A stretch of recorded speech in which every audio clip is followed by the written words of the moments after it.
ॐ विश्वं दर्पणदृश्यमाननगरी तुल्यन्निजान्तर्गतं पश्यन्नात्मनि मायया बहिरिवोद्भूतं यथा निद्रया यः साक्षात् कुरुते प्रबोधसमये स्वात्मानमेवाद्वयं तस्मै श्रीगुरुमूर्तये नमः इदं श्रीदक्षिणामूर्तये बीजस्यान्तरिवाङ्कुरो जगदिदं प्राङ्निर्विकल्पं पुनः मायाकल्पितदेशकालकलना वैचित्रचित्रीकृतं मायावीव विजृम्भयत्यपि महायोगी वयस्वेच्छया तस्मै श्रीगुरुमूर्तये नमः इदं श्रीदक्षिणामूर्तये तस्मै श्रीगुरुमूर्तये नमः इदं श्रीदक्षिणामूर्तये ॐ सहना भवतु सहनौ भुनक्तु सह वीर्यङ्करवावहै तेजस्विनावधीतमस्तु मा विद्विषावहै ॐ शान्तिः सदाशिवसमारम्भां शङ्कराचार्यमध्यमाम् अस्मदाचार्यपर्यन्तां वन्दे गुरुपरम्पराम् ॐ નિષ્કર્મ્ય સિદ્ધિની અંદર અત્યારે આપણે આ 54મા શ્લોકથી શરૂ કરીને 79મા શ્લોક સુધી એક ટૉપિક જોઈ રહ્યા છે, જેમાં સુરેશ્વરાચાર્યજી કર્મ જ્ઞાનનો જે સમુચ્ચય છે એનું ખંડન કરે છે. અર્થાત એ ખંડન કરવું અર્થાત કંઈ ખંડન મંડનમાં રસ નથી હોતો, આચાર્યોને એવો રસ ન હોય, પણ આપણને પોતાના જ આપણા મનમાં સંશય પૂર્વપક્ષ રહેલો હોય છે. અર્થાત આ સમુચ્ચયવાદ બહાર રહેલો છે કે નહીં એની આપણને ચિંતા નથી, આપણા મનની અંદર જ આવું હોઈ શકે કે જીવનનો પરમ પુરુષાર્થ વગેરે પ્રાપ્ત કરવા માટે મનુષ્યની જે મૂળભૂત ઈચ્છા છે ધ્યેય પ્રાપ્તિની, એ ધ્યેય પ્રાપ્તિમાં કર્મ અને જ્ઞાન બંનેનો ફાળો છે કે એકનો ફાળો છે, કર્મનો ફાળો છે કે જ્ઞાનનો ફાળો છે. અને જ્ઞાનનો ફાળો હોય તો કેમ જ્ઞાનથી જ મુક્તિ મળી જાય, જ્ઞાનથી કેમ જીવનનું ધ્યેય સિદ્ધ થઈ જાય. એટલે કશું કર્યા વગર ખાલી બેઠા બેઠા એક કપ કોફી પીતા પીતા જીવનનું ધ્યેય સિદ્ધ થઈ જાય, આવું તો કંઈ હોતું છે. પરસેવો પાડવો જોઈએ, જીવનના ધ્યેય સિદ્ધ કરવું હોય તો પરસેવો પાડો. કર્મથી કેમ આ પરમ પુરુષાર્થ પ્રાપ્ત ન થાય વગેરે વગેરે. મુખ્યત્વે ટોપિક નૈષ્કર્મ્ય સિદ્ધિમાં છે. નિષ્કર્મસ્ય ભાવ નૈષ્કર્મ્યમ. નિષ્કર્મ જ્યાં કર્મનો અભાવ છે, કર્મનો અભાવ અર્થાત જ્યાં કર્તા કર્મ અને કરણ કશુંય નથી. અર્થાત આત્મા એવી વસ્તુ છે જ્યાં આ બધી વસ્તુઓનો અભાવ છે. આત્મા નિષ્ક્રિય છે, નિષ્ક્રિય એક્શનલેસ છે. એટલે વાસ્તવની અંદર આત્મા સ્વરૂપથી જ ચૈતન્ય છે અને ત્યાં ક્રિયા વગેરેનો અભાવ છે. અને એ જ વાસ્તવમાં આત્માનું સ્વરૂપ છે, એ જ મોક્ષ છે, મુક્તિ, જ્યાં સર્વ કર્મનો અભાવ. કર્મ એટલે આયાસ, કર્મ એટલે પ્રયત્ન, કર્મ એટલે આયાસ, અને જ્યાં સર્વ આયાસમાંથી મુક્ત થઈ ગયા. ચાલો એની એટલે સુરેશ્વરાચાર્યજી આ સમુચ્ચયવાદ જે છે એ સમુચ્ચયવાદરૂપી પૂર્વપક્ષનો નિરાશ કરી રહ્યા છે. એ પૂર્વપક્ષ તો પહેલાં કહેવાઈ ગયો, 20થી 22મા શ્લોકની વચ્ચે આપણે આ પૂર્વપક્ષ સમુચ્ચયવાદ, કર્મજ્ઞાનનો સમુચ્ચયવાદ જે છે એનો ઉલ્લેખ કરેલો. હવે ત્યાં જે ઉલ્લેખ થયેલો કર્મજ્ઞાનના સમુચ્ચયનો, એનો નિરાકરણ અત્યારે કરી રહ્યા છે 54થી 79મા શ્લોક સુધી. એટલે એની એ ફિલોસોફી પ્રમાણે કર્મ અને જ્ઞાન બંનેની આવશ્યકતા છે મોક્ષની પ્રાપ્તિ માટે, એવો એ પૂર્વપક્ષીનો મત છે. અને આપણે જોઈ ગયા ગઈ વખતે કે સમુચ્ચયવાદ જે છે એમાં 3 વસ્તુઓ રહે છે. એના પેટા વિભાગ: કર્મ પ્રધાન સમુચ્ચય, અર્થાત એટલે કેટલાક લોકો માને છે કે કર્મ જ જીવનમાં મુખ્ય વસ્તુ છે, જીવનનું કલ્યાણ કરવા માટે અને અથવા તો મોક્ષ પ્રાપ્તિની નથી બોલતા હોય લોકો, પણ જીવનનું પરમ પુરુષાર્થ પ્રાપ્ત કરવા માટે કર્મ મુખ્ય વસ્તુ છે, જ્ઞાન ગૌણ છે. આ એક સમુચ્ચયવાદ ખરો, પરંતુ કર્મની પ્રધાનતા અને જ્ઞાન ગૌણ. બીજો છે પક્ષ એ જ્ઞાન પ્રધાન સમુચ્ચય, એટલે કેટલાક એવું માને કે જ્ઞાન પ્રધાન છે અને કર્મ ગૌણ છે, કરવું તો પડે જ મોક્ષ માટે, પણ ગૌણ એમ. અને ત્રીજું છે સમપ્રધાન, કર્મ અને જ્ઞાન બંનેનું મહત્ત્વ એક સરખું મહત્ત્વ, એમ સમપ્રધાન સમુચ્ચય. એમાંથી આપણે કર્મપ્રધાન સમુચ્ચય જે છે એનું નિરાકરણ જે છે એ તો આચાર્ય ઓલરેડી કર્યું 54મા શ્લોકમાં, એ આપણે જોઈ ગયા. અત્યારે આપણે 55મા શ્લોકમાં છીએ અને એમાં એમણે બતાવ્યું કે કર્મયોગ અને જ્ઞાનયોગ જે છે એક સાથે ન રહી શકે આ મોક્ષ માટે, કારણ કે કર્મયોગ છે સાધન છે, જ્ઞાનયોગ છે સાધ્ય છે. સાધ્ય અને સાધન એક કેવી રીતે હોય? સાધનનું અનુષ્ઠાનથી સાધ્ય પ્રાપ્ત થાય. સાધન અને સાધ્ય પહેલેથી જ ભેગા હોય સમુચ્ચય, તો પછી તો પ્રશ્ન જ ક્યાં છે? સાધ્ય ઓલરેડી પ્રાપ્ત છે, એટલે સાધનના અનુષ્ઠાનની જ જરૂર ક્યાં છે? પણ સાધનનું અનુષ્ઠાન કરીને પછી સાધ્ય પ્રાપ્ત થતું હોય તો પહેલાં સાધન પછી સાધ્ય આવે, માટે સમુચ્ચય ન હોઈ શકે. અને એ રીતે વાસ્તવની અંદર એ સાધ્ય જે છે એ નિષ્પત્તિ માટે સાધનનું અનુષ્ઠાન, એટલે કર્મયોગ સાધન, જ્ઞાનયોગ જે છે એ સાધ્ય અર્થાત જ્ઞાનનું અધિકારિત્વ. જ્ઞાનયોગ અર્થાત અહીંયા જ્ઞાનનું અધિકારિત્વ, જેને કારણે શ્રવણ વગેરે પછી શક્ય બને.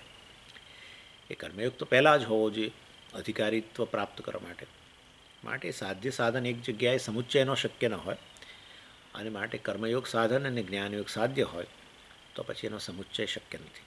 એટલે માટે આ અહીં કર્મ પ્રધાન સમુચ્ચય, કર્મની પ્રધાનતાવાળો, અને જ્ઞાન ગૌણ એવો સમુચ્ચય, આ સમુચ્ચય જ ન થઈ શકે ને. એમ આપણે આચાર્યએ કહ્યું કે ત્યાં તો સાધ્ય સાધન ભાવ છે, માટે સમુચ્ચય શક્ય નથી, એવું 54મા શ્લોકમાં બતાવ્યું. અને 55મા શ્લોકથી હવે સુરેશ્વરાચાર્યજી સમસમુચ્ચયવાદ છે એનું અત્યારે હવે નિરાકરણ કરી રહ્યા છે. પછી જ્ઞાન પ્રધાન સમુચ્ચયવાદ છે એનું નિરાકરણ કરશે. અત્યારે સમસમુચ્ચયવાદ જે છે એનું નિરાકરણ કરી રહ્યા છે. એટલે 54મા શ્લોકથી 79મા શ્લોક સુધીની વાત મેં કરીને સમુચ્ચયવાદનું ખંડન, એમાં 54મા શ્લોકનું કર્મપ્રધાન સમુચ્ચયવાદનું ખંડન કર્યું. હવે આ 55મા શ્લોકથી શરૂ કરીને સમસમુચ્ચય જે છે એનું નિરાકરણ કરે છે, પછી જ્ઞાન પ્રધાન સમુચ્ચય છે એનું નિરાકરણ કરશે.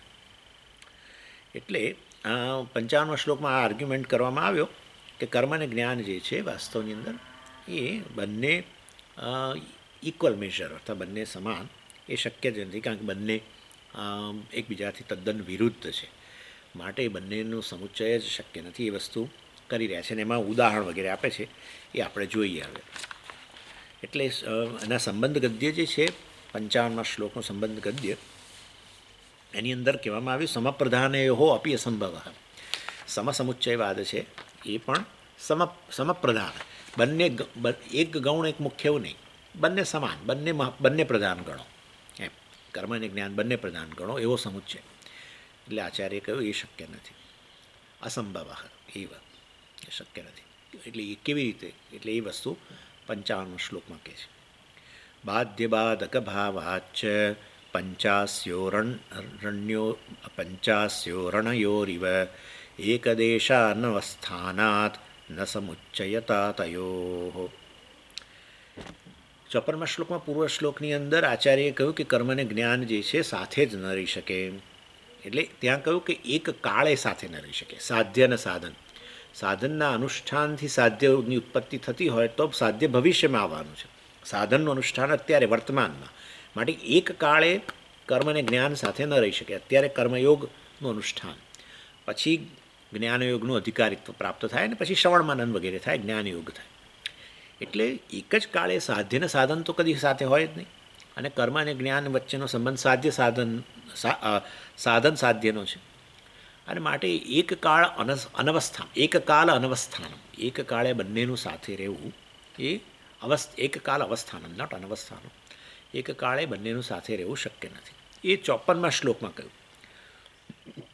આ શ્લોકની અંદર કહે છે એક દેશમાં બંનેનું સાથે રહેવું શક્ય નથી. કોનું? કર્મ અને જ્ઞાનનું. કર્મ એક અહીંયા બતાવે છે કેવી રીતે. એટલે એના માટે શું ઉદાહરણ આપે છે કે જેવી રીતે પ્રકાશ અને અંધકાર જે છે એક જ સ્થાનમાં સાથે ન રહી શકે. પ્રકાશ અને અંધકાર એક કાળે પણ ન રહી શકે, પણ એ અત્યારે હવે નથી. હવે અહીંયા ચર્ચા આ 55મા શ્લોકમાં જુદી રીતે બતાવે છે કે પ્રકાશ અને કાળ એક દેશની અંદર, એક પ્લેસની અંદર પ્રકાશ અને અંધકાર બંને સાથે ન રહી શકે. એટલે અને સુરેશ્વરાચાર્યજી એના માટે એક ગજબનું ઉદાહરણ આપે છે કે જેવી રીતે એક ભૂખ્યો સિંહ અને એક બકરીનું બચ્ચું કોઈ દિવસ જોડે રહી શકે? એક જગ્યાએ ન રહી શકે. કારણ કે આ ઓહિયા થઈ ગયું હવે બકરીનું બચ્ચું તો એટલે અહીંયા શું કે પંચાસ્ય ઉરણ્યો ઇવ. પંચાસ્ય એટલે સિંહ. સિંહનું એક નામ પંચાસ્ય છે. પંચ આસ્યમ અસ્ય સહ પંચાસ્ય. આસ્યમ એટલે મુખ, એટલે જેનું પંચ. પંચ એટલે અહીંયા આપણે ગણવાનું પહોળું, બહુ મોટું, જેનું મુખ બહુ મોટું છે. એટલે વાસ્તવની અંદર જે એને પંચાસ્ય કહેવાય. અને ઉરણ એટલે આ બકરીનું બચ્ચું, લેમ્બ. આ લોકો અંગ્રેજીમાં એને લેમ્બ કહે. એટલે પંચાસ્ય ઉરણ્યો ઇવ. જેવી રીતે એક ભૂખ્યો સિંહ, ભૂખ્યો તો આપણે ઉમેરવાનું અંદર, એક ભૂખ્યો સિંહ અને બકરીનું બચ્ચું જેવી રીતે એક જ જગ્યાએ સાથે ન રહી શકે. કેમ ન રહી શકે? બાધ્ય બાધક ભાવાત. આચાર્ય કહે છે એ બાધ્ય બાધક, એક બાધક છે, નાશ કરનારો છે, અને એક નાશ્ય છે, નાશ યોગ્ય બની જાય છે. બકરીનું બચ્ચું જેનો નાશ થઈ જાય છે, જ્યારે સિંહ છે નાશ કરનારો છે, બાધક છે, અને સિંહ બકરીનું બચ્ચું બાધ્ય કહેવાય, જેનો નાશ થાય છે, ડિસ્ટ્રોયડ, પેલો ડિસ્ટ્રોયર એમ કે. એટલે વાસ્તવની અંદર બાધ્ય બાધક ભાવાત બંને વચ્ચેનો સંબંધ કેવો છે? બકરીના બચ્ચા અને સિંહની વચ્ચેનો સંબંધ બાધ્ય બાધકનો સંબંધ છે. અને માટે એક દેશ અનવસ્થાનાત, એક દેશની અંદર સાથે રહેવું, એક જગ્યામાં, એક પ્લેસમાં સાથે રહેવું સંભવિત નથી. તયો સમુચ્ચતા ન, અને માટે એમનું કોમ્બિનેશન, બંનેને સાથે રાખીએ એ વસ્તુ શક્ય નથી.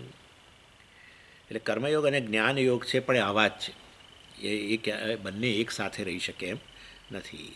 એટલે તમારે જેનું ઉદાહરણ આપો. કર્મયોગને બકરીનું બચ્ચું કહો અને જ્ઞાનયોગને સિંહ કહો. કારણ કે જ્ઞાન તમને કેસરી, વેદાંત કેસરી આમ પાછા બતાવે. કેટલાક આચાર્યોના આમ ફોટા બતાવે, જાણે પેલા લડવાના મૂડમાં હોય ને, જ્ઞાન કે વેદાંત કેસરી આમ એવો શબ્દ છે. કેસરી એટલે સિંહ, કે સિંહનું એક બીજું નામ છે કેસરી. એનીવે એટલે વેદાંત કેસરી. એટલે આપણે ચાલો જ્ઞાનયોગને સિંહ કહીએ અને કર્મયોગને બકરીનું બચ્ચું કહીએ. બંને એક સાથે જેમ ન રહી શકે એવી રીતે આ પણ સાથે ન રહી શકે. સમસમુચ્ચય, બંને સાથે ન રહી શકે, બંને પ્રધાન હોય એક સાથે, એવું ન હોય. ગીતા ભાષ્યની અંદર વાસ્તવમાં પહેલો અધ્યાય જે છે ને, એમાં શંકરાચાર્યજી પેલું જે ઉપોદ્ઘાત ભાષ્ય લખ્યું છે ને, એની અંદર આ વસ્તુ બતાવે છે કે કર્મ જે છે એ કર્મ કરવું હોય તો તમારે અમુક વસ્તુ એના પહેલાં એની કેટલીક વસ્તુની આવશ્યકતા હોય છે. કે પહેલાં પહેલું તો હું જીવ છું, હું કરતા છું, ભોગતા છું, આ બધા. અને સંસારી. સંસારી એટલે મેં તમને કહ્યું ને પહેલાં, સંસારી એટલે ઊણો, એનો ઉણપ જેને લાગે એનું નામ સંસારી. બસ આટલું રાખો.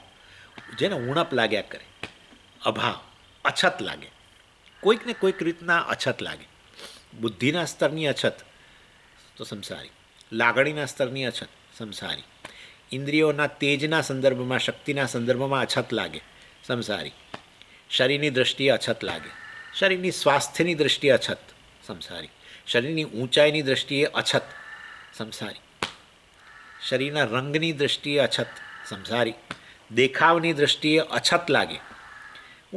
હું બરાબર છું પણ પેલા જેવો કે પેલા બેન જેવો કે પેલા ભાઈ જેવો નહીં. કેવું ભગવાને એને રૂપ આપ્યું છે, સંસારી. આવો સંસારી કોઈ પણ રૂપમાં વ્યક્તિત્વના વિવિધ પાસાઓમાં તમને અછત લાગે, પણ તે સમયથી હોય તો ખરી ને, હોય જ. શારીરિક વ્યક્તિત્વમાં અછત હોય, બૌદ્ધિક વ્યક્તિત્વમાં અછત હોય, પણ એ વ્યક્તિમાં અછત નથી. આ બધા જે વિષયો છે જેના થકી આ બધું પ્રકાશિત થાય છે, એમાં અછત છે. અનાત્મામાં અછત છે, જળ વસ્તુમાં અછત છે, આત્મામાં અછત નથી એમ કહેવાનો આશય જ મારો. અહમ હુંમાં અછત નથી, અનાત્મામાં અછત છે, અને એ તો રહેવાની જ છે. અનાત્મામાં અછત હોવા છતાં હું પૂર્ણ છું એનું નામ જ જ્ઞાન. ત્યારે અનાત્મા લોકો શું કરે છે, બિચારાઓ જ કહેવાય ને, અનાત્માને આત્મા કહો અને પછી ઊણો લાગે, ઉણપ લાગવાની જ છે. અનાત્માને આત્મા કહી દીધા પછી, અને પછી એવા અનાત્માને વિસ્તાર કરવા જાય કે જેથી કરીને મારી અછત જતી રહે, ઉણપ જતી રહે. કદી બને જ નહીં. કદી ના બને. શરીરને તમે ગમે એટલું સારામાં સારું બનાવવા જાઓ પરફેક્ટ, અછત રહેવાની જ છે. બુદ્ધિને ગમે એટલું તમે જ્ઞાન આપો ને, ભલું ભણો ને, ડબલ PhD ને પોસ્ટ ડોક્ટરલ ને ફલાણા ને ઢીકણા જે જ્ઞાન પ્રાપ્ત કરવું એ કરો. ઇનફેક્ટ જેટલું વધારે જ્ઞાન પ્રાપ્ત કરો એટલી અછત વધારે લાગે. સાચો માણસ, બુદ્ધિમાન વ્યક્તિ એ છે જે આ અછતથી માહિતગાર છે અને એના લીધે અતિ વિનમ્ર છે. હા, એ કદી ઉછાછળો ના બને. ઉછાછળા કેમ બને? જેને ઓછું છે અને વધારે છે મારામાં એવું બતાવું છે ઓછું પણ વધારે છે એવું બતાવું છે, હા, એ ઉછાછળો બને. બાકી જે ખરેખરના બધા વૈજ્ઞાનિકો છે તમે જુઓ, અતિ વિનમ્ર હોય લોકો. ઠરેલતા અને વિનમ્રતા એક સાથે જ જાય. ઉછાછળાપણું, ઉદ્ધતાઈ, અપરિપક્વતા બધું સાથે જાય.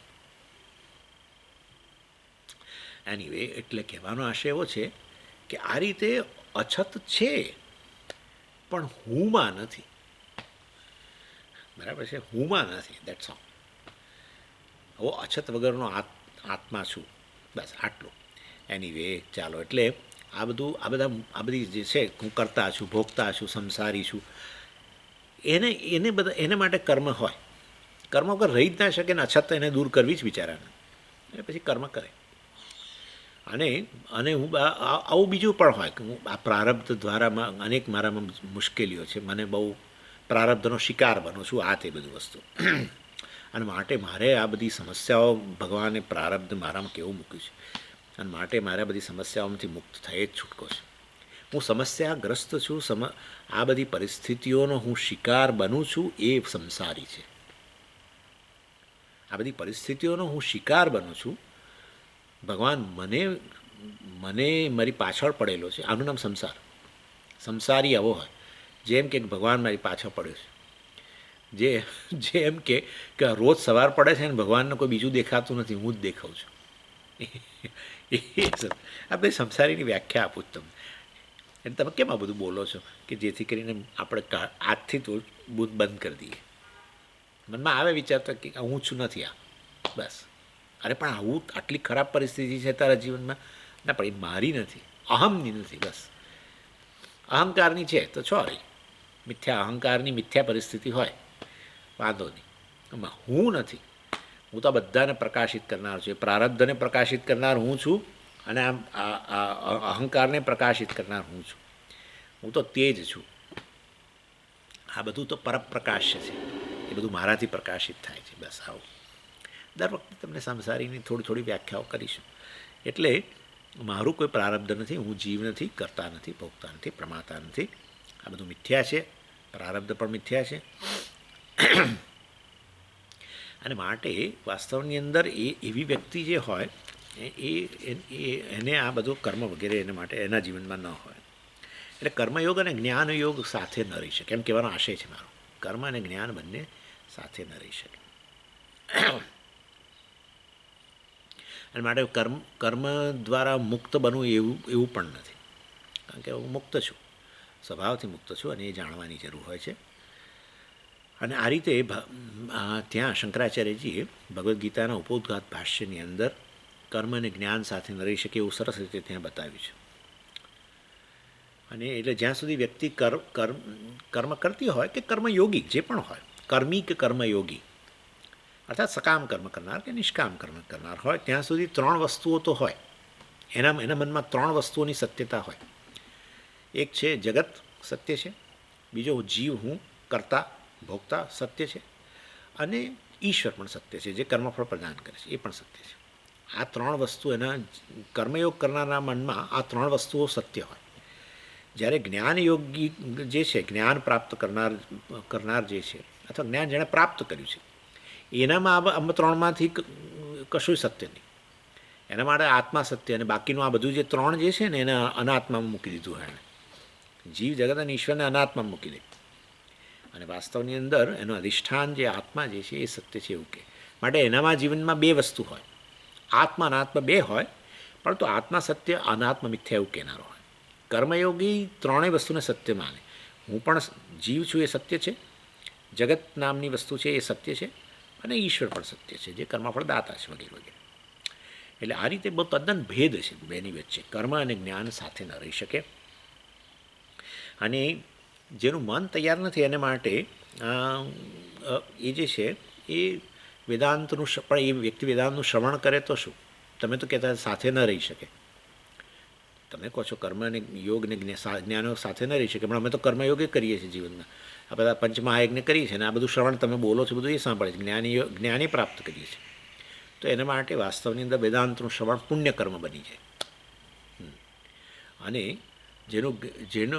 જેનું મન તૈયાર થઈ ગયેલું છે એ વ્યક્તિ માટે વાસ્તવમાં વેદાંત છે એ પ્રમાણ તરીકે કામ કરે, જ્ઞાનનું સાધન બને, જ્ઞાન ઉત્પન્ન જ કરે સીધું. જેવી રીતે અત્યારે આપણી આંખ જે છે જેમ જ્ઞાન ઉત્પન્ન કરે છે, એવી જ રીતે જેનું મન તૈયાર છે એને માટે વેદાંત સીધું પ્રમાણ, જ્ઞાનનું સાધન, જ્ઞાન ઉત્પન્ન કરે. જેનું મન તૈયાર નથી અને વેદાંતનું શ્રવણ કરે છે એને માટે પુણ્યકર્મ બની જાય.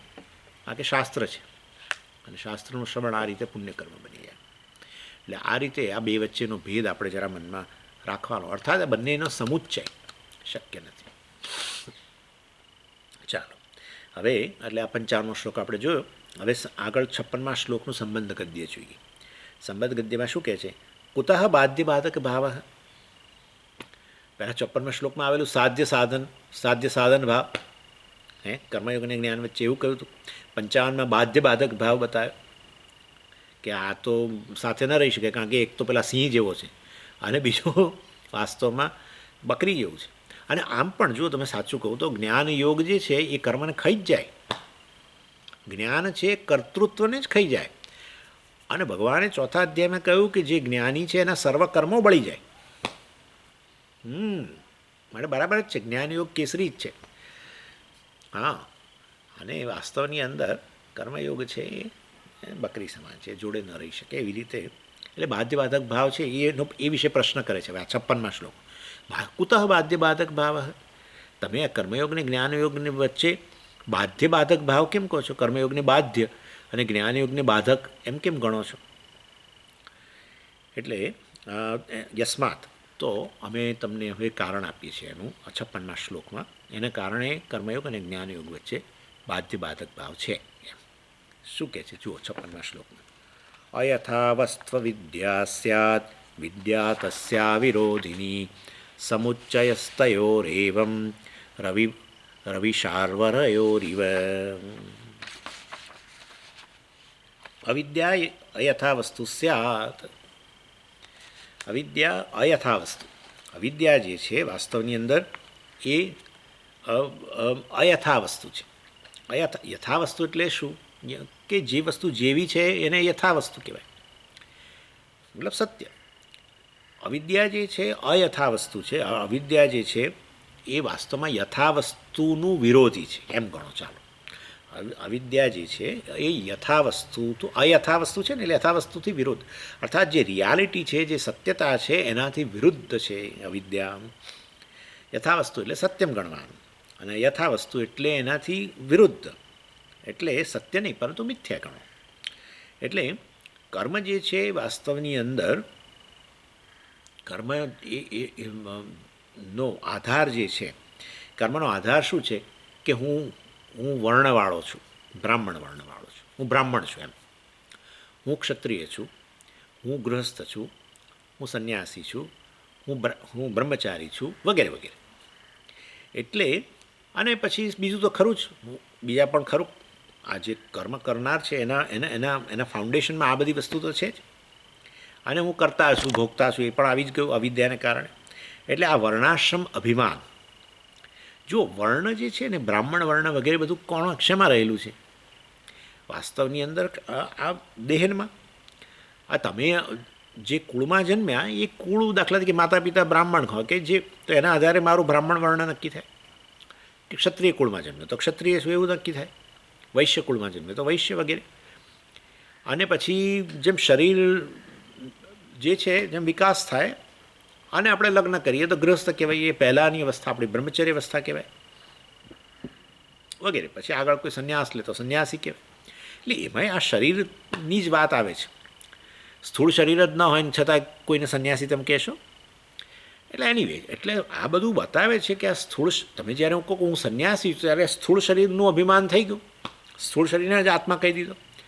હુંને તમે સીધો સંન્યાસી કહ્યો તો હું જો આત્મા તો ખરેખર એમાં સંન્યાસ એ નથી ને ગ્રસ્થપણું નથી ને કશું નથી.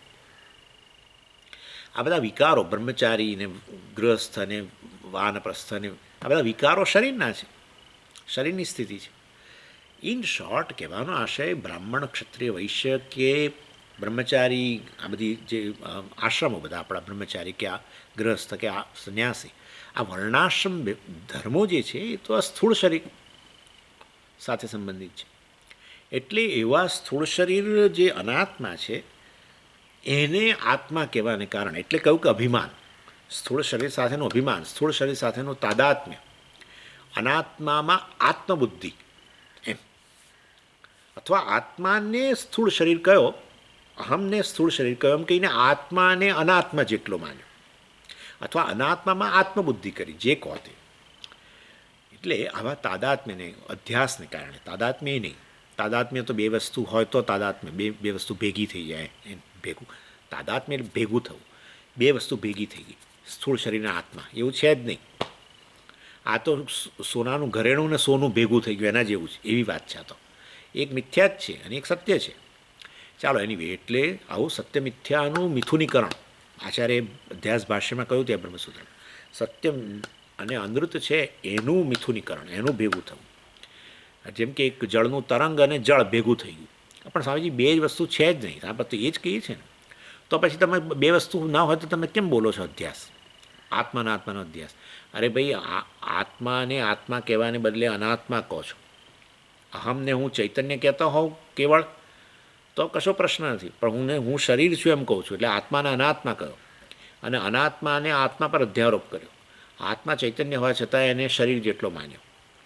એટલે આ પ્રકારનો ગૂંચવાડો આ અજ્ઞાનને કારણે, આત્માના અજ્ઞાનને કારણે. ઇન શોર્ટ આ ગ્રાઉન્ડ છે. શેનું ગ્રાઉન્ડ? કર્મ માટેનું ગ્રાઉન્ડ. તમે તમારી જાતને એક વર્ણવાળો કહી દીધો અને તમે તમારી જાતને આશ્રમવાળા ગ્રસ્થ વગેરે કહ્યા, બસ પછી કર્મો, વૈદિક કર્મો બધા તમારા માટે. એ સિવાય હું કરતા છું, ભોગતા છું, એ બધા પણ એ બધા સ્તંભ જ છે એના.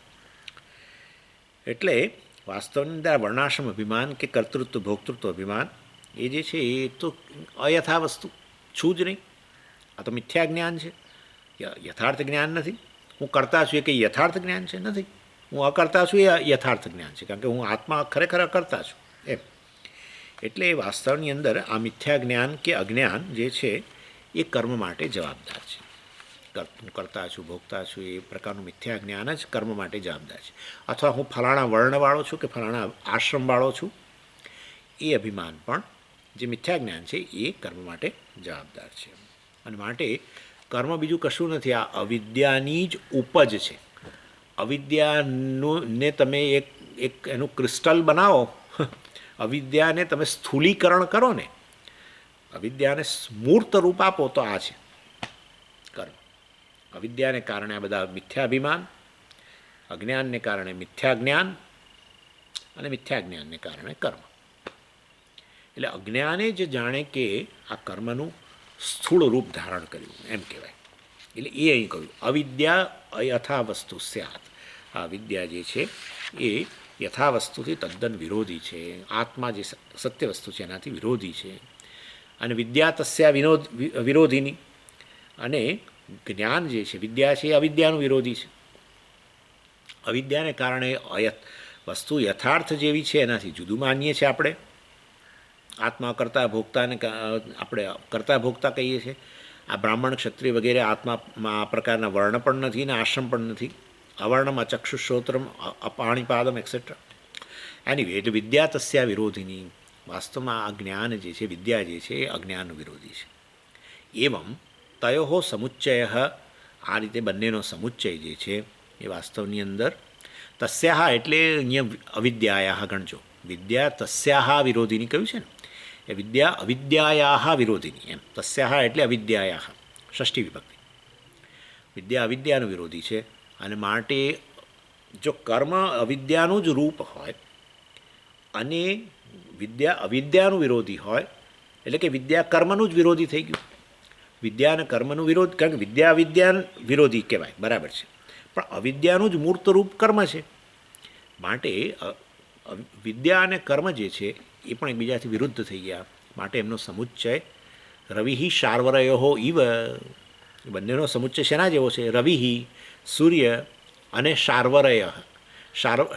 આ છે ને શાર્વરમ એટલે શર્વરી શબ્દ છે. શર્વરીનો અર્થ થાય છે રાત્રિ, અને રાત્રિમાં જે ઉપલબ્ધ હોય એને શાર્વરમ કહેવાય. શર્વરીમાં ઉપલબ્ધ શાર્વરમ, રાત્રિમાં ઉપલબ્ધ શું હોય? અંધકાર. એટલે કે છે કે રવિ શાર્વરયો ઇવ, આ કર્મ અને જ્ઞાનનો સમુચ્ચય વાસ્તવની અંદર એ તો આ પ્રકાશ, રવિ એટલે પ્રકાશ, અને શાર્વર એટલે અંધકાર. એટલે આ જ્ઞાન અને કર્મનો સમુચ્ચય એ તો પ્રકાશ અને અંધકારના સમુચ્ચય સમાન છે. મતલબ કે શક્ય જ નથી, એક જ જગ્યાએ હોવું શક્ય નથી. આ કોમ્બિનેશન, આ બંનેનું કોમ્બિનેશન શક્ય નથી. એટલે કર્મયોગ જે છે, મેં કહ્યું પ્રમાણે આ એક ફોર્મેટની અપેક્ષા રાખે છે. શું? જીવ જગત અને ઈશ્વર સત્ય છે એ પ્રકારનું એના મનમાં છે, તો જ આ કર્મ શક્ય બને. નિષ્કામ કર્મ હોય, પંચમહાયજ્ઞ કરતા હોય તો પણ એ જ છે ને, જગત સત્ય છે, જગતમાં યજ્ઞ ભાવનાથી કરવું એટલે જગત સત્ય છે, અને હું કરનારો પણ સત્ય, અને ઈશ્વર જે છે એના કારણે ઈશ્વરનો અનુગ્રહ થાવ એ ઈશ્વર પણ સત્ય. અને આ ત્રણ જુદા જુદા, જીવ જગત અને ઈશ્વર જુદા, ત્રણે સત્ય, એવું પેલા કર્મયોગીના મનમાં હોય. અને જ્ઞાન યોગી જે છે એના મનમાં તો બે જ વસ્તુ છે, એક છે આત્મા અને બીજું છે અનાત્મા. એક છે દૃક, બીજું છે દૃશ્ય. અને એમાં એ જાણે છે કે આત્મા જ સત્ય છે, અનાત્મા જે છે જેનો અનુભવ થઈ રહ્યો છે, જે દૃશ્ય છે એ મિથ્યા છે. આ રીતે એટલે એને કર્મયોગની અંદર થોડો પણ બીજો ભેદ જોઈએ કર્મયોગની જ્ઞાનયોગ વચ્ચે. હું કર્મયોગ જાણી જોઈને બોલું છું, કર્મ નહીં બોલું, કારણ કે કર્મ તો કોઈ રીતે જ્ઞાનની સાથે નજીક આવી શકે એમ છે જ નહીં. પણ કર્મયોગ તો આવે ને, કર્મયોગ પહેલો તબક્કો ખરો જ ને વળી આ જ્ઞાનનું અધિકારિત્વ માટે. એટલે આપણે કર્મ નથી બોલતા, પણ કર્મયોગ જ કહીએ. એનીવે, એટલે કર્મયોગ જે છે, કર્મયોગની જ્ઞાનયોગ વચ્ચે વધારે તફાવત જુઓ તમે તો કર્મયોગની અંદર એ કર્મયોગી જે છે એણે, જે જીવ પોતાને માને જ છે, એણે ઈશ્વર પર આધાર રાખે છે, ઈશ્વરના અનુગ્રહ વગેરેની અપેક્ષા હોય છે. જ્ઞાનયોગની અંદર તો એ કહે છે કે એને કોઈ આધાર જ નથી. જ્ઞાનયોગીને કોઈ આધાર જ નહીં. કેમ એને કોઈ આધાર નહીં? બહુ અભિમાની છે? નથી, એવું નહીં. કારણ કે એ કહે છે હું સર્વનો આધાર છું, એમ કહે છે. આ કેવી મોટી વસ્તુ છે. એક જ વ્યક્તિને તમે વિચાર કરો કે કેવું મોટો ચમત્કાર. એક જ વ્યક્તિ વેદની સામે બેઠો હોય, એ વ્યક્તિને શરૂમાં એમ કહેવામાં આવે કે તું ઈશ્વરને શરણે જા, ઈશ્વરનો અનુગ્રહ પ્રાપ્ત કર, એના માટે આ પંચમહાયજ્ઞ કર, કર્મયોગ કર, બધું કહેવામાં આવે. એટલે ઈશ્વરને શરણે જાય, અને હું જુદો ને ઈશ્વર શરણની જુદો, હું શરણ લેનાર, એ શરણ આપનાર જુદું. એની એ જ વ્યક્તિને જો પાનું ઉથલાવો વેદનું, તો પછી એની એ જ વ્યક્તિને વેદ એમ કે તું તો સર્વનો આધાર છું, તો ઈશ્વરે તારાથી અભિન્ન છે વાસ્તવની અંદર. એટલે આ તો ગજબની વસ્તુ છે ને. એટલે પહેલાં કર્મયોગ અને પછી જ્ઞાનયોગ છે, એ વાસ્તવમાં કેટલો મોટો ભેદ. એકમાં એક સેવક બનાવે ઈશ્વરનો, અને પછી એમ કે તને તું સેવકે નથી ને સેવ્યય નથી, કશુંય નથી. સેવક સેવ્ય સર્વનો આધાર છું તું તો. ઈશ્વર સેવ્ય, હું સેવક, કર્મયોગ. ઈશ્વર અને હું વાસ્તવમાં કોઈ એ સેવકે નહીં ને તું ઈશ્વર સેવ્યય નહીં ને તું સેવકે નહીં, જ્ઞાનયોગ. એટલે આ બંનેનો સમુચ્ચય ક્યાંથી બને શક્ય બતાવો. એકમાં કર્મયોગમાં હું સેવક, અને જ્ઞાનમાં હું સેવકે નહીં, તો પછી આ બેનો સમુચ્ચય તો ન જ થાય. સેવક પણ હું દૂર કરી દે આ રીતે.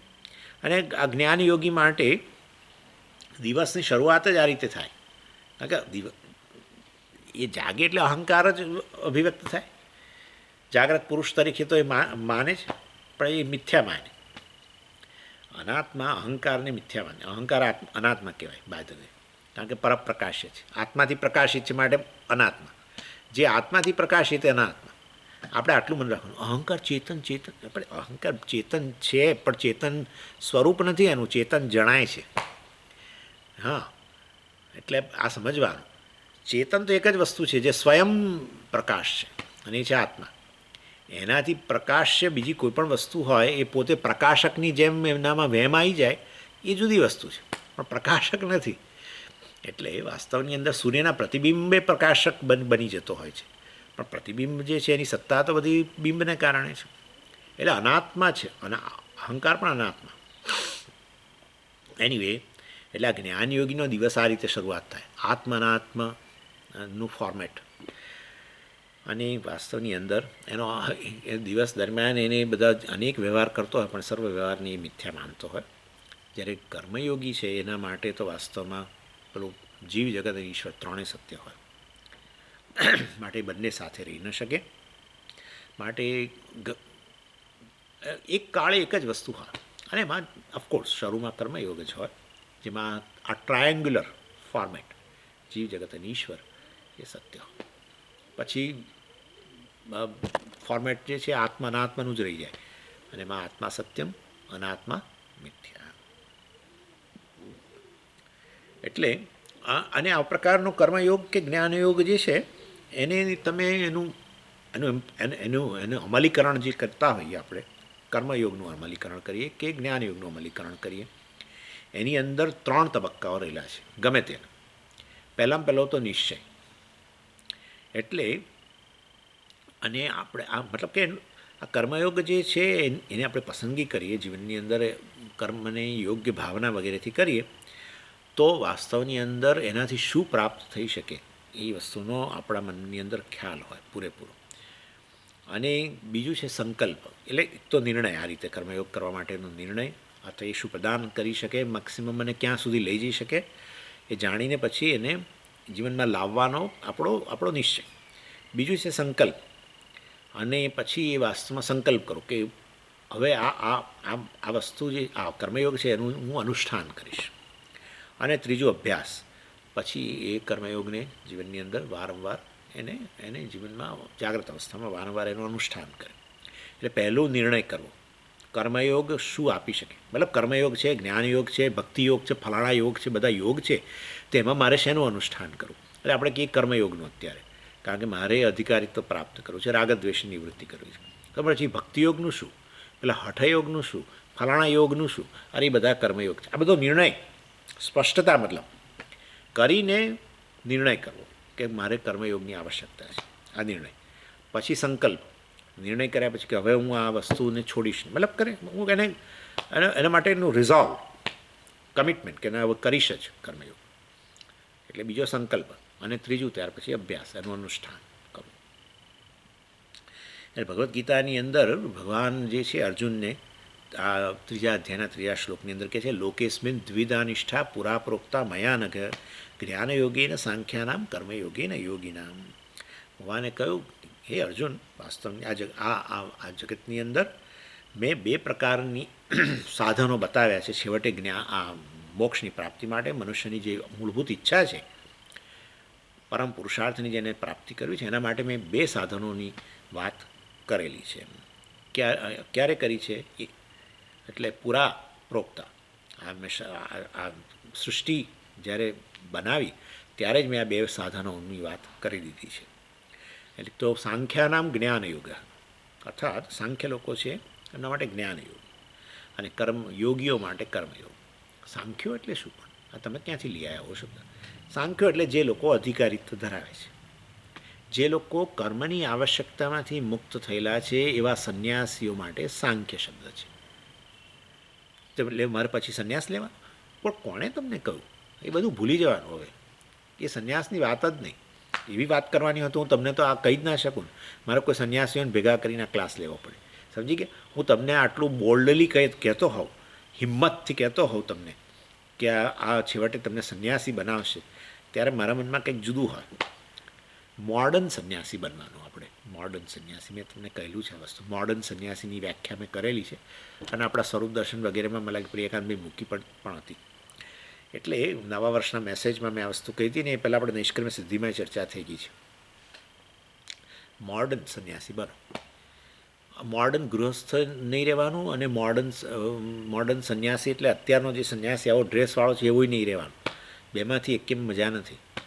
હા, મજા જે છે એ વાસ્તવમાં વચ્ચેની સ્થિતિમાં છે, કે કે જેમાં અહીંયા કંઈક થઈ જાય નવા જૂની, તો આપણે ગૃહસ્થ હોવા છતાંય સંન્યાસી, અથવા સંન્યાસી હોવા છતાંય સાચા અર્થમાં સંન્યાસી બનીએ. એટલે એનીવે એ મેં ચર્ચા કરેલી છે. ઇન શોર્ટ, સાંખ્ય એટલે અસન્યાસી, જે અધિકારિત્વ ધરાવે છે, જેમનું મન તૈયાર છે, એમના માટે જ્ઞાનયોગ, અને યોગીઓ માટે કર્મયોગ, અર્થાત જે હવે અધિકારિત્વ પ્રાપ્ત કરવા માગે છે એને યોગી કહેવાય, કારણ કે કર્મયોગનું અનુષ્ઠાન કરશે. એટલે આ રીતે ભગવાને કહું, મેં 2 સાધનોનું વર્ણન પહેલાંથી જ કરી દીધું છે, કે જેથી કરીને આ બંને સાધનોના અનુષ્ઠાનથી વાસ્તવની અંદર આ વ્યક્તિ પરમ પુરુષાર્થને પ્રાપ્ત કરે છે.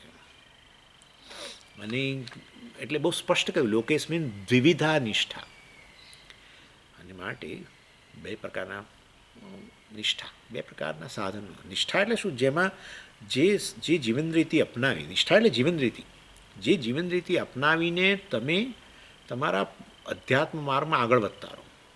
આપણી પોતાની માનસિક સ્થિતિને જોઈને, કોઈને પૂછીને નહીં, આપણામાં રાગ દ્વેષ વગેરેનું પ્રમાણ હોય, જેને કારણે આપણે આ જ્ઞાન પ્રાપ્ત કરવામાં કચાશ લાગતી હોય, શ્રવણ વગતે આપણને ખબર પડે જ આ બધી વસ્તુ, તો આપણે કર્મયોગની આવશ્યકતા છે. તો પછી હવે ક્લાસ બંધ કરી દેવાનું. મેં તમને કહ્યું જ છે કે એ વસ્તુ પણ મદદરૂપ થશે તમને અધિકારિત્વ માટે, પુણ્ય પણ આ પ્રદાન કરશે, કારણ કે સિવાય તે શાસ્ત્રનું શ્રવણ છે, એનીવે ઈશ્વરની વાણી છે. અને એટલે ઇન શોર્ટ, કોઈ પણ કાળે આ શ્રવણ કરતા હોઈએ કે આપણે જ બહાર પંચમહાયજ્ઞ કરતા હોઈએ, સેવા થતી હોય, આપણે જગતમાં કંઈક આપણો ફાળો આપતા હોઈએ, બધું તમને અધ્યાત્મ માર્ગમાં આગળ લઈ જનારું જ છે. એટલે જ્યારે અધિકારિત્વ તમે પ્રાપ્ત કરશો ત્યારે પછી જ થતું શ્રવણ તમને સીધું જ્ઞાન પ્રદાન કરશે. અધિકારિત્વ નહીં હોય અને શ્રવણ ચાલુ રાખ્યું હશે તો પુણ્ય પ્રદાન કરશે, અધિકારિત્વ પ્રાપ્ત કરવામાં મદદરૂપ થશે, રાગદ્વેષ ઘટાડવામાં મદદરૂપ થશે. કારણ કે આ ચર્ચા વારંવાર આવ્યા જ કરવાની, બધું એક જ છે ભાઈ, તું અને બીજો કોઈ જુદો નથી, માટે કોઈનો દ્વેષ ન કર, કોઈનો પ્રત્યે રાગ ન રાખ, કારણ કે તું અને એ ખરેખર બે વસ્તુઓ છે જ નહીં. જેમ એક ઘડાને બીજા ઘડા માટે દ્વેષ થાય ત્યારે આપણે હસીએ, એટલે ભાઈ શાના માટે તમે એકબીજા સાથે લડો છો, એમ કહીએ ને આપણે, કે 2 વસ્તુ એક જ છે, સ્વભાવથી એક જ છે, સ્વરૂપથી એક છે, આત્માની દૃષ્ટિ એક છે, સત્યની દૃષ્ટિ એક જ છો તમે. એવું એને આપણે જેમ સમજાય એવી રીતે આપણે પણ સમજવાનું છે કે આ ઘડો અને બીજો ઘડો ખરેખર એમાં કોઈ ભેદ નથી, આ સમજવાનું છે. એટલે આવું વારંવાર કે કરવામાં આવે શ્રવણમાં, તો આપણા રાગદ્વેષની પકડ ઓછી થતી જાય, એટલે આપણને અધિકારિત્વ પ્રાપ્ત કરવા મદદ કરે. આ પ્રશ્નમાં કોઈ કે કરે તો તમે કહો છો કર્મયોગ ને જ્ઞાનયોગનો સમુચ્ચય ન હોય, તો આ શ્રવણ અમે કરીએ છીએ જ્ઞાનયોગ કહેવાય, અને અમે કર્મ કરીએ, કોઈની સેવા વગેરે કરીએ, આ યજ્ઞ આહુતિની ભાવનાથી જગતમાં કોઈકને મદદરૂપ થઈએ, એ બધું કર્મ કહેવાય. તો કર્મયોગ અને જ્ઞાનયોગનો સમુચ્ચય ન કરવો જોઈએ, તો અમારે ક્લાસ બંધ જ કરવા જોઈએ. એટલે પછી એટલા માટે કહેવામાં આવે છે કે ભાઈ જ્ઞાનયોગ જે છે અત્યારે ભલે તમને સીધું જ્ઞાન પ્રદાન ન કરે, હું બ્રહ્મ છું ભલે ન થાય કારણ કે અધિકારિત્વ નથી, છતાંય પુણ્ય વગેરે પણ આપે, આપણા જીવનના અવરોધો દૂર થાય પુણ્યને કારણે, અને સાથે સાથે આપણા રાગદ્વેષને ઘટાડવામાં પણ મદદરૂપ થાય. વારંવાર આવું સાંભળ કરો તમે કે બધું એક જ વસ્તુ છે, આત્મા જ છે, એનાથી અન્ય નામરૂપ જે છે જેના માટે દ્વેષ હોય છે તો મિથ્યા છે, મિથ્યા માટે દ્વેષ છે, મિથ્યા માટે લોભ છે, મિથ્યા માટે કામ છે, મિથ્યા માટે ઈર્ષ્યા છે, મિથ્યા વસ્તુ માટે છે. સાચી વસ્તુ માટે ઈર્ષ્યા હોય તો ચાલો સારું, જેને જે સાચી વસ્તુ માટે ઈર્ષ્યા કામ ક્રોધ વગેરે હોય ને, તો શાસ્ત્ર એને નકારે નહીં, કારણ કે શાસ્ત્ર જાણે છે કે એમાંથી છૂટી જ ન શકાય. સત્ય વસ્તુને નકારે તો એ ભણવું નહીં, જે સત્યને નકારે ને એ ભણવું નહીં, એનું સેવન કદી કરવું નહીં. પણ શાસ્ત્ર જો નકારતું હોય તો એ વસ્તુનું સત્ય નહીં હોય, આ સમજવાની જરૂર છે. અંતઃકરણ જ અસત્ય છે ને, મિથ્યા છે, એમ સમજ્યા તમે? એટલે શાસ્ત્ર અને અર્થાપત્તિ કહેવાય. શાસ્ત્ર જેને નકારતું હોય એ વસ્તુ સત્ય ન હોત, જો સત્ય હોત તો એણે નકાર્યું ન હોત, પણ શાસ્ત્ર નકારે છે આ બધી વસ્તુને, મતલબ એ મિથ્યા છે. શાસ્ત્ર સત્યનું પ્રતિપાદન કરે, સત્યનો બાદ ન કરે, એવું છે. શાસ્ત્ર સત્યનું પ્રતિપાદન કરે, સત્યનો બાદ કરે તો તમે મિથ્યાનું ગ્રહણ કરો તો તમે જીવનમાં અટવાઈ જાઓ. જેમ કે તમે દાખલા તરીકે કોઈ જગ્યાએ જઈ રહ્યા હો, હાઈવે પર નીકળ્યા હો, અને એક જગ્યાએ પહોંચ્યા અને તમે 5 રસ્તા જોયા, મહેમદાવાદનો, ડાકોરનો, ફલાણાનો, 5 રસ્તા જોયા, હવે તમે અટવાયા કારણ કે પેલું કંઈ બોર્ડ નથી, અને તમારે ડાકોર જવું હોય અને તમે કોઈકને પૂછો, અને એ વ્યક્તિ જાણતો હોય અને છતાં તમે જુદો રસ્તો બતાવે, ડાકોરને બદલે અમદાવાદ રસ્તો બતાવે. એટલે જે સત્ય વસ્તુ છે એને બદલે, સત્ય માર્ગ છે એને બદલે એણે મિથ્યા માર્ગ બતાવ્યો, તો શું દશા થાય તમારી મારી? વિચારો તો, અટવાઈ જાઓ ને. એટલે જો શાસ્ત્ર તમે ખરેખર મનુષ્યના હિતની વાત કરતું હોય તો એણે સત્ય વસ્તુનો બોધ આપવો પડે. સત્યને બદલે મિથ્યા વસ્તુનો બોધ આપે તો એનું ગ્રહણ કરીને આ તો અટવાઈ પડીએ. માટે શાસ્ત્ર જેને નકારે છે એ વસ્તુ સત્ય ન હોય. માટે આ કામ, ક્રોધ કે આ દેહ વગેરેને પણ નકારે છે અને સાથે સાથે આ બધી વસ્તુને પણ નકારે છે. અને માટે ખરેખર એ વસ્તુ એ સત્ય નથી, મિથ્યા હોવી જોઈએ. ચાલો, એનીવે આ તો એક વધારાનો આર્ગ્યુમેન્ટ મેં તમને કહ્યું. એટલે આ સાંખ્યો ભગવાને આ બે વસ્તુ સ્પષ્ટ રીતે જુદી જુદી બતાવી, અને એ રીતે વાસ્તવમાં એનો સમુચ્ચય વગેરે શક્ય નથી. ભગવાને કહ્યું હોત કે કર્મયોગ અને જ્ઞાનયોગ વગેરે છે એ બંનેનો તું સમુચ્ચય કર તો તું જીવનમાં મતલબ કે પરમ પુરુષાર્થ પ્રાપ્ત કરીશ. પણ ભગવાને સ્પષ્ટપણે દ્વિવિધા નિષ્ઠા કહી દીધું. મતલબ એક જે છે એ ક્યાંક સુધી લઈ જાય, પછી એનાથી આગળ જે છે એ બીજું સાધન લઈ જાય. ચાલો, 57મો શ્લોકનું સંબંધ ગદ્ય. તસ્માદ અકારક બ્રહ્માત્મની પરિસમાપ્તૌ અવબોધસ્ય અશેષકર્મચોદનાનામ અચોદ્ય સ્વાભાવ્યાત કુંઠતા કથમ તત અભિધીયતે. તસ્માદ એટલે અહીંયા સુરેશ્વરાચાર્યજી છે ને પોઈન્ટ આઉટ કરે છે કે વાસ્તવની અંદર એકવાર વ્યક્તિ વેદાંત જે છે એને વેદાંતનું આ જે વિષય જે છે એને બરાબર સમજેલો હોય, અને એ વાસ્તવમાં આત્મા અનાત્માનું, આત્મા સત્ય છે, અનાત્મા મિથ્યા છે, હું સત્ય છું, હું અધિષ્ઠાન છું. સત્ય એટલે અધિષ્ઠાન, સાર, આત્મા. એ હું અધિષ્ઠાન છું, આ જગતની વસ્તુ સ્પષ્ટ સમજ્યો હોય, અને અનાત્મા મિથ્યા છે એ રીતે સમજ્યો હોય, પછી એ વ્યક્તિ કર્મ સાથે એ જ્ઞાનનો સમુચ્ચય કદી ન કરી શકે. કારણ કે હું અકર્તા છું, અભોક્તા છું, નિષ્ક્રિય છું, આ પ્રકારનું એને સ્પષ્ટ જ્ઞાન હોય, ત્યાર પછી કોઈ કર્મ વાસ્તવમાં એની સાથે સમુચ્ચય એનો શક્ય નથી બનતું. એ વસ્તુ અહીંયા બતાવે છે. તસ્માત તેથી પરિસમાપ્ત અવબોધસ્ય, જ્ઞાની માટે વાસ્તવમાં જેણે આ રીતે શ્રવણ મનન નિધિધ્યાસન દ્વારા પરિસમાપ્ત, મતલબ એણે જ્ઞાન પ્રાપ્ત કર્યું છે. અવબોધસ્ય પરિસમાપ્ત, અવબોધ એટલે જ્ઞાન, જ્ઞાનની સમાપ્તિ થયેલી છે. જ્ઞાનની સમાપ્તિ એટલે જ્ઞાનની સીમા, કે હું આ પ્રકારે બ્રહ્મ છું, નિષ્ક્રિય છું, અકર્તા છું વગેરે પ્રકારે જેણે જ્ઞાન પ્રાપ્ત કર્યું છે. એટલે જ્ઞાન કેવું છે એ વસ્તુ બતાવે છે આગળ. આચાર્ય પોતે જ કહે, શું કહે છે? અકારક બ્રહ્માત્મની, અર્થાત હું જીવ નથી પરંતુ બ્રહ્માત્મા છું. અર્થાત આત્મા અને બ્રહ્મ એક જ વસ્તુ છે એવું સમજી ગયો. આત્મા એટલે જેને પહેલાં હું જીવ કહેતો હતો તે, હું જીવ છું, કરતા છું, ભોગતા છું એ કહેતો હતો, એ જ અહમ વાસ્તવમાં બ્રહ્મ છું. એ પ્રકારે જે સમજી ગયો માટે બ્રહ્માત્મા શબ્દ વાપરે છે. અને અકારક બ્રહ્માત્મની, જે વાસ્તવની અંદર અકારક છે. અકારક એટલે તમે સમજી ગયા, કરતા નથી. બધા કારકો. કારક એટલે શું ખબર છે? કર્મ કરવા માટે જે એક્સેસરીઝ જોઈએ બધી, એને કારક કહેવાય. કર્મ કરવા માટે જે સામગ્રી, ચાલો, કર્મ કરવા માટે જે સામગ્રી જોઈએ એને કારક કહેવાય. પહેલો તો કરતા જોઈએ, પછી કર્મ, જે તમે કર્મ કરો છો, મતલબ કે તમે જે ક્રિયા કરો છો એનું કર્મ હોય. જેમ કે તમે જવાની ક્રિયા કરો છો, તો જવાની ક્રિયા દ્વારા કોઈકનું ઘર જે છે કર્મ બને, ગંતવ્ય સ્થાન. અથવા તમે ખાઈ રહ્યા હો તો પછી આ જે ભોજન વગેરે છે કર્મ કહેવાય. ખાવાની ક્રિયાનું કર્મ, એમ ઓબ્જેક્ટ. એટલે કર્તા, કર્મ, અને પછી વાસ્તવમાં કર્તાને સાધનોની જરૂર પડે કર્મ કરવા માટે. એટલે કરણ, કર્મ કરે છે શેના માટે? પ્રયોજન, સંપ્રદાન કહીએ આપણે, પ્રયોજન. અને એ કર્મ કોઈ જગ્યાએ કોઈ સ્થાનમાં રહીને થતું હોય એટલે અધિકરણ વગેરે જોઈએ. એટલે આ રીતે આ બધા કારકો કહેવાય. કર્તા, કર્મ, કરણ, અપાદાન, સંપ્રદાન, અધિકરણ, આ બધા જે છે એને કારકો કહેવાય. આ બધી સામગ્રી હોય તો કર્મ થાય, નહીં તો ન થાય. કરતા જ ન હોય તો ક્યાં કર્મ કરવા? એ કર્મ ક્રિયાનું કોઈ વિષય ન હોય તો પણ ન થાય. ક્રિયાનું પ્રયોજન ન હોય તો કર્મ ન થાય. ક્રિયા કરવા માટેના સાધનો ન હોય તો પણ ન થાય.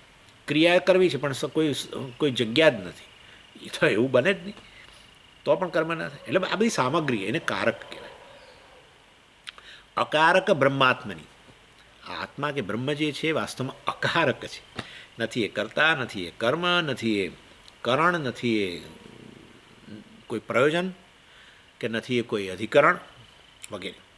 અને એટલે વાસ્તવની અંદર આ પ્રકારના સાધનો જે છે, આ પ્રકારની સામગ્રી જે છે એનો અભાવ છે. કારણ કે બધું બ્રહ્મ છે એમ કે ને. આનો માટેનો સરસમાં સરસ શ્લોક આપણો આ છે. બ્રહ્માર્પણમ બ્રહ્મ હવિ બ્રહ્માગ્નૌ બ્રહ્મણાહુતમ બ્રહ્મૈવ તેને ગંતવ્યમ બ્રહ્મ કર્મ સમાધિના. બધું બ્રહ્મ છે. આ આહુતિ આપનારો બ્રહ્મ છે. આહુતિ જેનાથી અપાય છે એ બ્રહ્મ છે. આહુતિ દ્રવ્ય બ્રહ્મ છે. આ અગ્નિ જેમાં આહુતિ અપાય એ બ્રહ્મ છે. ખરેખર બતાવ્યું કે ખરેખર કારકપણું જ મિથ્યા છે. કારણ કે બધું સર્વ કંઈ કરતાએ બ્રહ્મ કહી દીધું એટલે કરતાપણું મિથ્યા થઈ ગયું.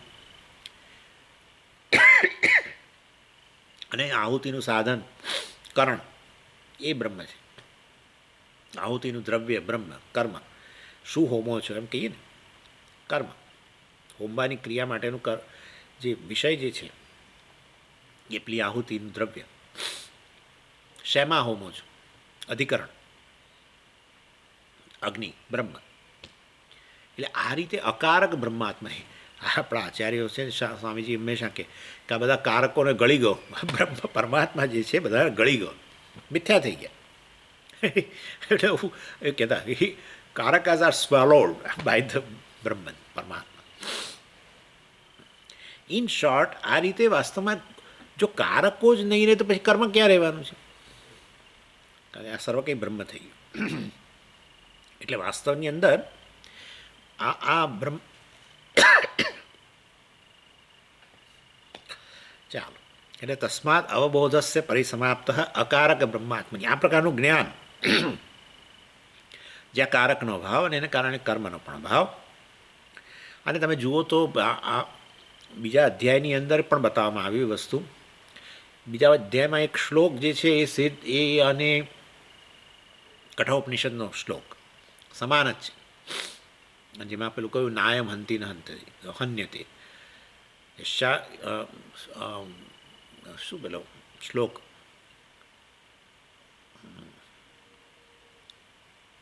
હંતા ચેત મન્યતે હંતુમ હતશ્ચેત મન્યતે હતમ ઉભૌ તૌ ન વિજાનીતઃ નાયમ હંતી ન હન્યતે.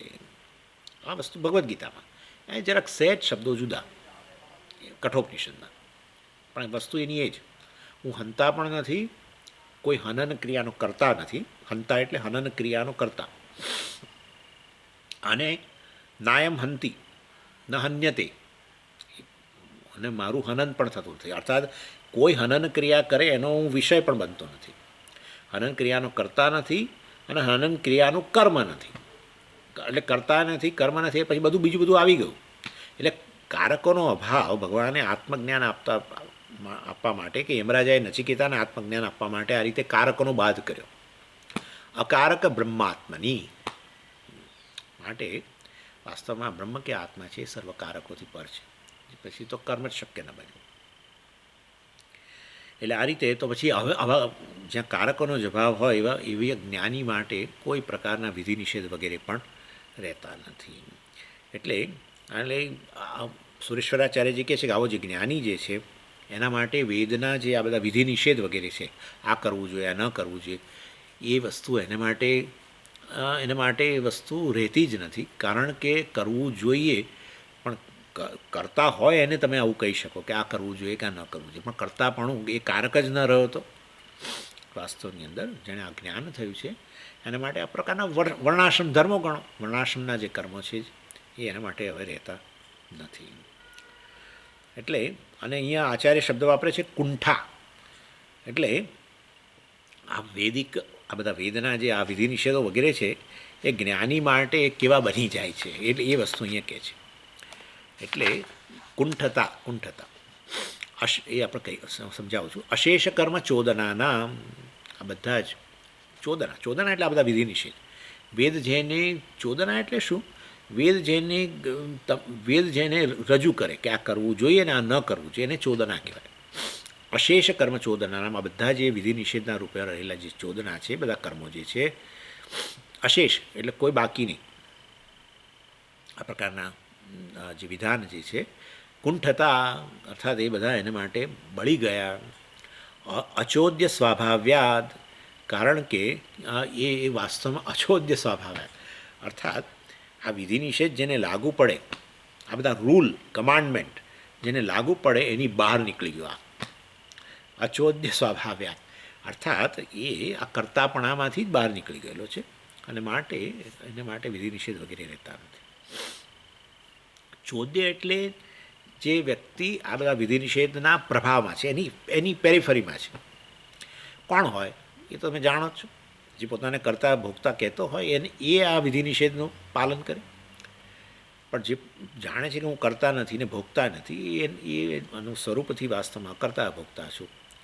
એટલે સ્વભાવ્યાત કહ્યું. એટલે આવું સ્વરૂપ જાણીને, નહીં કે વેદનું ઉલ્લંઘન કરીને. આપણા દીકરા દીકરીઓને આપણે કહેતા હોઈએ છીએ આવું, તારે આ કરવું જોઈએ, તારે ના કરવું જોઈએ, પણ સાંભળે જ નહીં. એ જુદા પ્રકારનું છે. અચોદ્ય સ્વભાવ્યાત અર્થાત જે સ્વરૂપથી સ્વભાવ્યાત સ્વભાવથી સ્વરૂપથી જે વાસ્તવમાં આ વિધિ નિષેધના પેરાફેરી, આ વિધિ નિષેધનું જે માળખું છે એમાંથી બહાર નીકળી ગયું છે સ્વરૂપથી. અર્થાત પોતે કારક જ નથી, કરતા નથી, ભોગતા નથી વગેરે. અને એને કારણે હવે એના માટે કોઈ વિધિ નિષેધ રહેતા નથી. એટલે બધા જ વિધિ નિષેધો આવ્યા જ્ઞાની માટે કેવા બની જાય છે, એ બધા એનું કોઈ પ્રયોજન રહેતું નથી. અને વળી એટલું જ નહીં કે એ પોતાની જાતને ગૃહસ્થ કહેતા હોય કે પોતાની જાતને પિતા પુત્ર વગેરે જો કહેતા હોય તો પછી બધા અનેક પ્રકારના કર્મો વગેરે એને માટે રહે, પરંતુ વાસ્તવમાં એ એમાંથી બહાર નીકળી ગયેલો છે સ્વભાવ, પોતાનું સ્વરૂપ જાણી. એટલે સુરેશ્વરાચાર્યજી પ્રશ્ન કરે છે, કથમ તદ અભિધીએ તે, તો તમે આવું કેવી રીતે કહી શકો કે વિધિ નિષેધમાંથી જ બહાર નીકળી ગયું? તો જાણે કે વેદનું ઉલ્લંઘન થઈ ગયું. વિધિ નિષેધ એટલે વેદનું ઉલ્લંઘન થઈ ગયું. એટલે આવું તમે કેવી રીતે કહી શકો કે વેદના આ પ્રકારના એનું જે માળખું છે એમાંથી જ બહાર નીકળી ગયું? એવું તમે કેવી રીતે કહી શકો? કથમ તત્, એવું કેવી રીતે કહી શકો તમે? અભિધીય તે, તો હું તમને હવે આ વસ્તુ સમજાવું છું, એવું આચાર્ય કહે છે. ક્યાં સમજાવું છું? 57મા શ્લોકમાં. બૃહસ્પતિ સવે યદ્વત ક્ષત્રિયો ન પ્રવર્તતે બ્રહ્મણત્વાદ્યહમ માની વિપ્રો વા ક્ષત્રકર્મણી. સુરેશ્વરાચાર્યજી અહીંયા કર્મકાંડનું એક ઉદાહરણ આપે છે. કહે છે કે પ્રત્યેક વૈદિક કર્મ જે છે વાસ્તવમાં વર્ણ અને આશ્રમ પર આધારિત છે. અને એ અર્થાત વિધિ નિષેધ જે રહેલા છે એ જે તે વર્ણ અને આશ્રમવાળા માટે હોય છે. કે આ વર્ણનો હોય તો એણે આ કર્મ કરવું. યજ્ઞ, વેદ વાત કરે કર્મની એટલે મોટે ભાગે યજ્ઞ જ હોય. એટલે વાસ્તવમાં આવું વર્ણ બ્રાહ્મણ હોય તો આ યજ્ઞ કરવું, ક્ષત્રિય હોય તો આ યજ્ઞ કરવું વગેરે એમ. એટલે આ રીતે એટલે અહીંયા ઉદાહરણ આપે છે કે વાસ્તવમાં આ ક્ષત્રિય હોય, પોતાને ક્ષત્રિય માનતો હોય તો એણે વાસ્તવમાં આ બૃહસ્પતિ સવ જે છે એ ન કરી શકે. બ્રાહ્મણ પોતાને જે બ્રાહ્મણ માનતો હોય એ આ બૃહસ્પતિ સવ નામનો યજ્ઞ કરે, એને કરવો જોઈએ. ઇનફેક્ટ એવું છે તો પોતાને બ્રાહ્મણ ન માનતો હોય એ વાસ્તવમાં આ બૃહસ્પતિ સવ ન કરે. પોતાને ક્ષત્રિય માનતો તો એ રાજસુ યજ્ઞ કરે. તમે જાણો છો રાજસુ યજ્ઞ એટલે ક્ષત્રિય માનતો હોય પોતાને તો એ રાજસુ યજ્ઞનું ધ્યેય હોય ને કે હું રાજસુ યજ્ઞ કરીશ. પોતાને બ્રાહ્મણ માનતો હોય તો બૃહસ્પતિ સવ જે છે એ યજ્ઞ કરે. આવું કર્મકાંડનું અહીંયા ઉદાહરણ આપે છે. એટલે અહીંયા કહે છે વાસ્તવની અંદર યદ્વત, એટલે કે અમે તમને આ જે વસ્તુ આગળ વાત કરી કે જ્ઞાનીની માટે કોઈ વિધિ નિષેધ રહેતા નથી, કારણ કે જ્ઞાની આ વર્ણ આશ્રમમાંથી પર થઈ ગયો છે, માટે વિધિ નિષેધમાંથી પર થઈ ગયો છે. તો અમે તમને સમજાવીએ છીએ આ વસ્તુ એમ. યદ્વત એટલે કે જેવી રીતે ક્ષત્રિય બૃહસ્પતિ સવે ન પ્રવર્તતે, ક્ષત્રિય હોય એ કોઈ દિવસ આ બૃહસ્પતિ સવ નામનો યજ્ઞ ન કરે. ન પ્રવર્તતે એટલે એમાં પ્રવૃત્ત ન થાય ક્ષત્રિય. બ્રહ્મણત્વાદ્ય અહમ્માની વિપ્રહવા, અથવા જે પોતાને બ્રાહ્મણ વર્ણનો માનતો હોય એ ક્ષત્રકર્મણી ન પ્રવર્તતે. ન પ્રવર્તતે આપણે ઉમેરવું પડે. એટલે બ્રહ્મણત્વાદ્ય અહમ્માની, હું બ્રાહ્મણ છું એ પ્રકારનો અભિમાન ધરાવનાર જે છે વિપ્રહ, આવો પ્રકારનો બ્રાહ્મણ જે છે એ ક્ષત્રકર્મણી, આ ક્ષત્રકર્મ એટલે આ રાજસુ યજ્ઞ વગેરે છે એમાં એ પ્રવૃત્ત ન થાય. એટલે એટલે આ વિધિની એમાં એવું છે શું? આ વસ્તુ તમને થાય કે આ બહુ સરળ, આમાં શું કહેવા જેવું, બહુ મોટી વાત છે એકચ્યુઅલી. એમાં એવું છે કે તમને જે વિધાન કરવામાં આવ્યું કે તમારે આ કરવું જોઈએ કારણ કે તમે બ્રાહ્મણ છો, તો તમે ન કરો તો પ્રત્યવાય દોષ લાગે, આપણે વાત થયેલી છે. એટલે આ વાસ્તવની અંદર આ બ્રાહ્મણ જો ખરેખર બ્રાહ્મણને પ્રત્યવાય ન લાગે. કેમ ન લાગે? જો એ રાજસુ યજ્ઞ ન કરે તો પ્રત્યવાય તોય એને ન લાગે. અને ક્ષત્રિય બૃહસ્પતિ સવ નામનો યજ્ઞ ન કરે તો પણ એને પ્રત્યવાય ન લાગે. હવે તમે સમજી ગયા હું શું કહેવા માગું છું. એટલે વાસ્તવની અંદર કારણ કે એ એના માટે અધિકારી જ નથી. જે વર્ણનો જે તે વર્ણવાળા માટે, જે તે આશ્રમવાળા માટે જે તે પ્રકારના કર્મો શાસ્ત્રમાં કહેવાય છે એ જ એણે કરવા જોઈએ. અને એનાથી અન્ય હોય એ ન કરે, પણ એ ન કરે તેથી એને પાપ ન લાગે, પ્રત્યવાય ન લાગે. અને એ વાસ્તવમાં એ વસ્તુ અહીંયા કહેવાનો આશય છે. એટલે આચાર્ય કહે છે કે આ જ્ઞાની જે છે એ વાસ્તવની અંદર કોઈ પણ કર્મ નથી કરતો. એ તો પેલા બ્રાહ્મણોના કર્મ બૃહસ્પતિ સમય નથી કરતો ને રાજસુ યજ્ઞ નથી કરતો. અને વૈશ્યનો પણ છે એક પ્રકારનો યજ્ઞ, વૈશ્ય સ્તોમ કેવો કંઈક, એ નથી, કશું કરતો જ નથી. એકે વિધિ નિષેધનું પાલન નથી કરતો. તો કેટલું મોટું પ્રત્યવાય લાગશે એને, કેટલું મોટું પાપ લાગશે. આ વેદનું ઉલ્લંઘન કરે છે આ જ્ઞાની. નાના કહે છે એને કશું જ નહીં લાગે. એ સર્વ કર્મોમાંથી પર થઈ ગયો છે, સર્વ વિધિ નિષેધમાંથી જ પર થઈ ગયો છે. કારણ કે પોતે વર્ણાશ્રમી છે એવું માનતો જ નથી. ના, એટલે હું બ્રાહ્મણ નથી, ક્ષત્રિય નથી, વૈશ્ય નથી, ગ્રહસ્થ નથી, સંન્યાસી નથી, બ્રહ્મચારી નથી કે વાનપ્રસ્થ નથી, હું કેવળ આત્મા છું. આ પ્રકારનું જેણે જાણી લીધું છે સ્વભાવથી, એ પેલા વેદના વિધિ નિષેધનો જે મોટો દાયરો છે એમાંથી બહાર નીકળી ગયો. કોઈ પ્રયત્ન વગર પોતાનું સ્વરૂપ જાણીને જ આ વાસ્તવમાં એ વેદના વિધિ વિધાનથી પર થઈ ગયો. એને કોઈ પ્રત્યવાય વગેરે ન લાગે. એટલે આ જ્ઞાનીને કોઈ પ્રકારની ડ્યુટીઝ વગેરે રહેતી નથી, કારણ કે પોતાને અકર્તા જાણે છે. આવા સંજોગોની અંદર જ્ઞાન કર્મનો સમુચ્ચય ક્યાં રહ્યો? જે જ્ઞાન પ્રાપ્ત કર્યું હોય એણે કર્મ કરવા જોઈએ એ વાત રહેતી જ નથી. ઇનફેક્ટ જ્ઞાન પ્રાપ્ત કર્યા પછી આ કર્મનું ઓહિયા થઈ ગયું, કર્મ કર્તૃત્વ બધાનું ઓહિયા થઈ ગયું, એ બહાર જ નીકળી ગયો છે. માટે જ્ઞાન કર્મ સમુચ્ચય, સમસમુચ્ચય પણ શક્ય નથી. વધારે આગળ ચર્ચા છે 58મા શ્લોકમાં, આપણે પછી જોઈશું. ઓમ પૂર્ણમદ પૂર્ણમિદમ પૂર્ણાત પૂર્ણમુદચ્યતે પૂર્ણસ્ય પૂર્ણમાદાય પૂર્ણમેવાવશિષ્યતે. ઓમ શાંતિ શાંતિ શાંતિ. હરિ ઓમ શ્રી ગુરુભ્યો નમઃ. હરિ ઓમ.